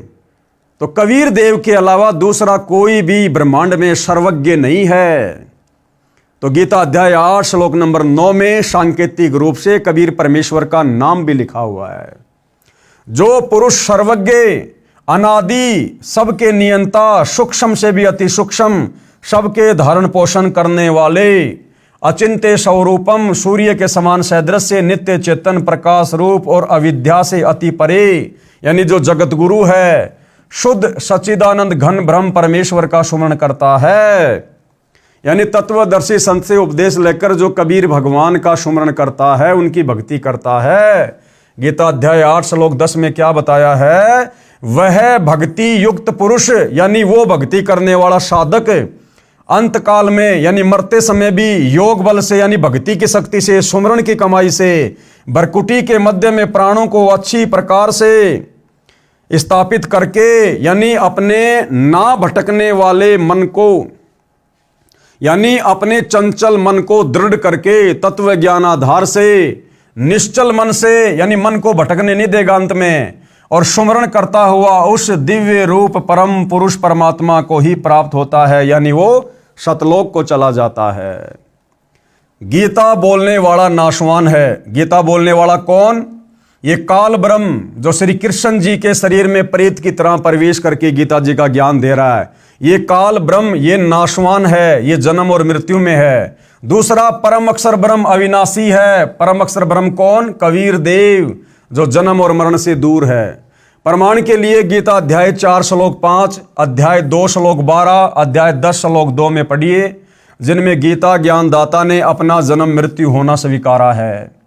यानी गीता जी का ज्ञान देने वाला ये ब्रह्म, ये काल, ज्योति निरंजन, ब्रह्मा विष्णु महेश का पिता, दुर्गा का पति, ये स्वयं गीता अध्याय 4 श्लोक 5 में, गीता अध्याय 2 श्लोक 12 में, गीता अध्याय 10 श्लोक 2 में खुद स्वीकार करता है कि अर्जुन तेरे और मेरे बहुत जन्म हो चुके हैं, तू नहीं जानता, मैं जानता हूं, मेरे जन्म और कर्म अलौकिक हैं। तो जब ये खुद ही नाशवान है तो इसकी ओम नाम की भक्ति करके ब्रह्मलोक में जाने वाला भला अविनाशी कैसे हो सकता है? जन्म मरण से कैसे छूट सकता है? 184 योनियों की पीड़ाओं से कैसे मुक्ति पा सकता है? अविनाशी कौन है? परम अक्षर ब्रह्म है भाई, जिसकी भक्ति करने से जीव अविनाशी पद को प्राप्त करता है। प्रमाण के लिए गीता अध्याय 4 श्लोक 5, अध्याय 2 श्लोक 12, अध्याय 10 श्लोक 2 में पढ़िए, जिसमें गीता ज्ञानदाता ने अपना जन्म मृत्यु होना स्वीकारा है। तथा गीता अध्याय 2 श्लोक 17 में तथा अध्याय 15 के श्लोक 17 में अपने से अन्य यानी परम अक्षर ब्रह्म परमेश्वर को अविनाशी बताया है। गीता अध्याय 2 श्लोक 17 में, गीता अध्याय 15 के श्लोक 17 में गीता ज्ञान देने वाले काल ब्रह्म ने अपने से अन्य उस परम अक्षर ब्रह्म को अविनाशी बताया है, सबका नियंता, सबका धारण पोषण करने वाला बताया है, और उसी की शरण में जाने की सलाह साधक यानी अर्जुन को दे रहा है। गीता अध्याय 18 श्लोक 62 में उसी की शरण में जाने को गीता बोलने वाला आपके अनुसार श्री विष्णु जी ने कहा है। तो भैया श्री विष्णु जी फिर अविनाशी कहाँ हुए? परम पुरुष कहाँ हुए? सारी सृष्टि के मालिक कहाँ हुए? जब श्री विष्णु जी आप लोगों के अनुसार गीता जी का ज्ञान देने वाले अर्जुन को अपने से अन्य उस तत् ब्रह्म, परम अक्षर ब्रह्म, दिव्य पुरुष की शरण में जाने की सलाह दे रहे हैं। वह परमेश्वर यानी परम अक्षर ब्रह्म कौन है, कैसा है, उसकी शरण कैसे प्राप्त होती है, ये जानने के लिए पेज नंबर 48 पर लिखे फोन नंबरों पर SMS करके पुस्तकें मंगा कर पढ़िए, जो आगे आप जी को मिलेंगे। कृपया पढ़ें फोटोकॉपी उपरोक्त श्लोकों की। गीता अध्याय 2 श्लोक 12 की फोटोकॉपी, जिसमें गीता ज्ञान देने वाला काल ब्रह्म अपनी जन्म और मृत्यु के विषय में बातें कर रहा है कि मैं अविनाशी नहीं हूं। न तू एवं अहम, कि अर्जुन ना ही तो तू और ना ही मैं, जातु न आसम न तवम न इमे जनाधिपा, न च एवं न भविष्याम सर्वे वयम अतः परम। न तो ऐसा ही है कि मैं किसी काल में नहीं था। देखो गीता ज्ञानदाता क्या कह रहा कि अर्जुन, ना तो ऐसा है कि मैं किसी काल में नहीं था, अर्थात मैं भी हर समय जन्म लेकर आता हूं, अथवा तू नहीं था, अर्थात तू भी जन्म और मृत्यु में है, तू भी बार बार जन्म लेता है और मरता है। और न ही ऐसा है कि इनमें आगे हम सब नहीं होंगे, और ना ऐसा है कि हम आगे भी नहीं जन्मेंगे या नहीं मरेंगे, हम आगे भी जन्मेंगे और मरेंगे। फिर गीता अध्याय 4 श्लोक 5 की फोटोकॉपी। इस पर श्री भगवान बोले, यानी गीता ज्ञान देने वाला बोला, हे परंतप अर्जुन, मेरे और तेरे बहुत से जन्म हो चुके हैं। आपकी आंखों के सामने है भाई और बहनों, किसी प्रकार की कोई मिलावट नहीं, कोई झूठ नहीं। ये गीता प्रेस गोरखपुर से प्रकाशित और जय दयाल गोविंदका जी द्वारा अनुवादित गीता है। आप जी इसको मंगवा कर पढ़ सकते हैं, खरीद कर पढ़ सकते हैं। शब्दा शब्द यहाँ पर लिखा हुआ है, और हमारे धर्मगुरु सदियों से हमारे को पढ़ा रहे थे, ना खुद समझ पाए ना हमें समझा पाए, ना खुद का जन्म मरण समाप्त किया, ना हमारे पूर्वजों का करवा सके। गीता ज्ञान देने वाला, आप लोगों के अनुसार श्री कृष्ण कहो चाहे श्री विष्णु कहो, खुद क्या कह रहा है कि हे परंतप अर्जुन, मेरे और तेरे बहुत से जन्म हो चुके हैं। अब भैया जिसका जन्म है उसकी मृत्यु भी है, और जो जन्म और मरण के चक्कर में है वो फिर भगवान कहां हुआ? वो परमात्मा कैसे हुआ जो खुद जन्मता और मरता है? तो गीता ज्ञान देने वाला अविनाशी नहीं है, ये नाशवान है और इसकी भक्ति से मोक्ष नहीं है। उन सबको तू नहीं जानता किंतु मैं जानता हूं। गीता अध्याय 10 श्लोक 2 की फोटोकॉपी। मेरी उत्पत्ति को गीता ज्ञान देने वाला क्या कह रहा है कि मेरे जन्म लेने को, मेरी उत्पत्ति को अर्थात लीला से प्रकट होने को ना तो देवता लोग जानते हैं और न महर्षि जन ही जानते हैं, क्योंकि मैं सब प्रकार से देवताओं का और महर्षियों का भी आदि कारण हूं।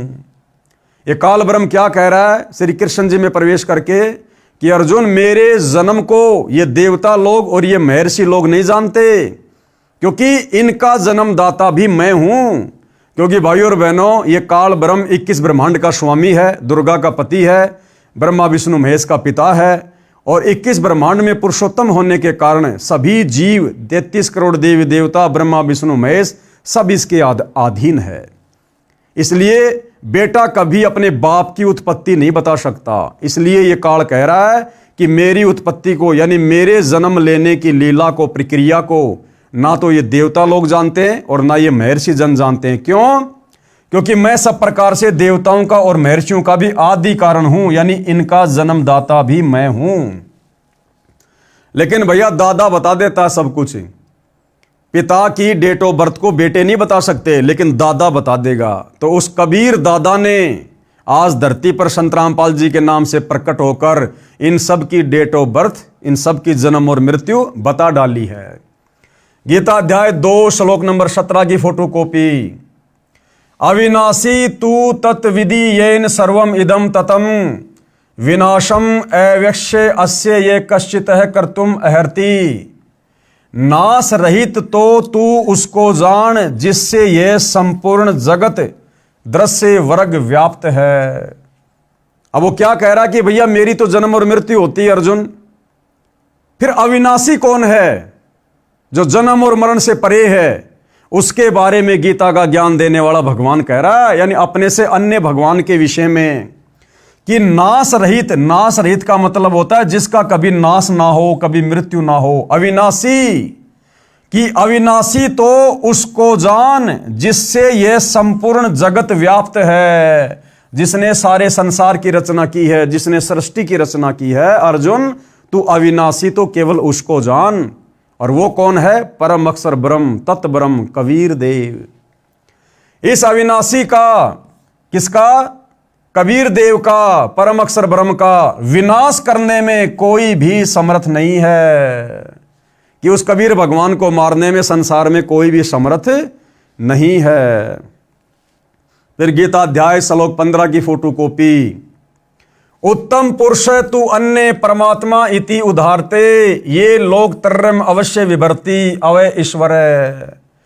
उत्तम पुरुष तो अन्य ही है। उत्तम यानी सर्वश्रेष्ठ और पुरुष यानी परमात्मा। गीता ज्ञान देने वाला कह रहा कि वो तो मेरे से अन्य ही है। उत्तम पुरुष तू अन्य, उत्तम पुरुष यानी भगवान तो अन्य ही है, जो तीनों लोकों में प्रवेश करके सबका धारण पोषण करता है। अविनाशी परमेश्वर और परमात्मा इस प्रकार कहा गया है। क्यों? क्योंकि वो तीनों लोकों में प्रवेश करके सबका धारण पोषण करता है, सारी सृष्टि का पालन पोषण करता है। तो गीता ज्ञानदाता ने बिल्कुल स्पष्ट कर दिया है, क्लियर कर दिया है कि भाई मेरे अलावा पूर्ण परमात्मा कोई और है। मेरे तो जन्म और मृत्यु होती है, मैं अविनाशी नहीं हूं, मैं तो नाशवान हूं। और अर्जुन, मेरी भक्ति करने से जन्म मरण का कष्ट, बुढ़ापे का कष्ट, 84 लाख योनियों का कष्ट समाप्त नहीं हो सकता।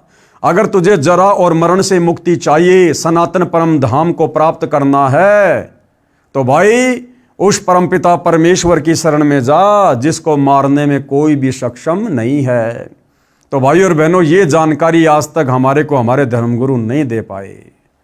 ये जानकारी आज स्वयं उस परम अक्षर ब्रह्म ने तत्वदर्शी संत का रूप धारण करके, यानी संत रामपाल जी के नाम से धरती पर प्रकट होकर सन 1994 से समाज को देना शुरू की है। और आज उनके ज्ञान को समझकर उनकी शरण ग्रहण करके लाखों की संख्या में लोग वो अद्भुत सुख प्राप्त कर रहे हैं, वो परम शांति का अनुभव कर रहे हैं जो हमने कभी कल्पनाओं में भी नहीं सोची थी।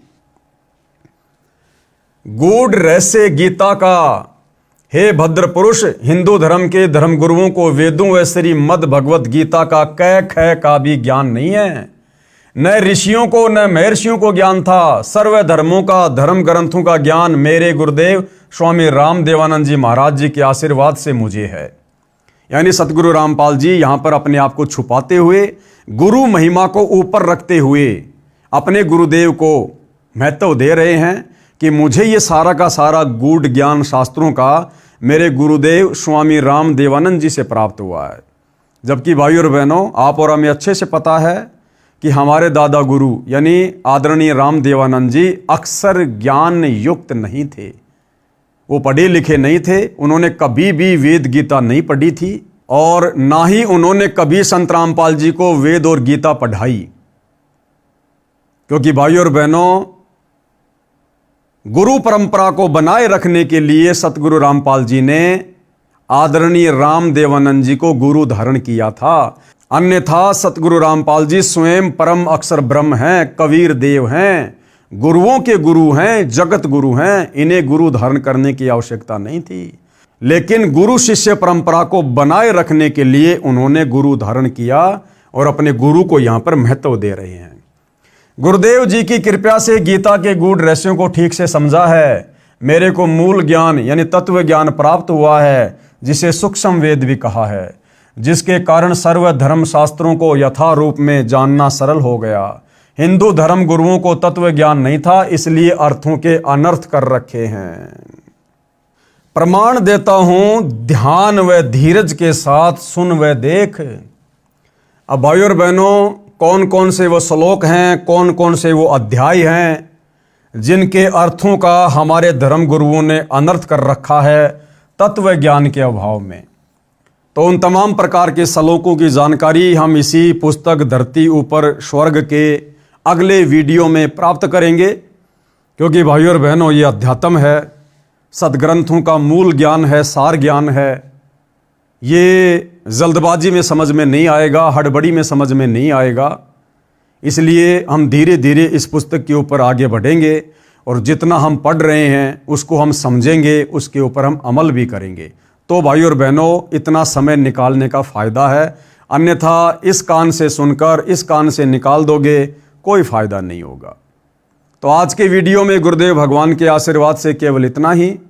अगले वीडियो में हम आगे की जानकारी प्राप्त करेंगे। तब तक के लिए गुरुदेव भगवान हम सबको आज्ञा दे, आशीर्वाद दे, हमें सद्बुद्धि दे। बंदी छोड़ सतगुरु रामपाल जी भगवान की जय हो।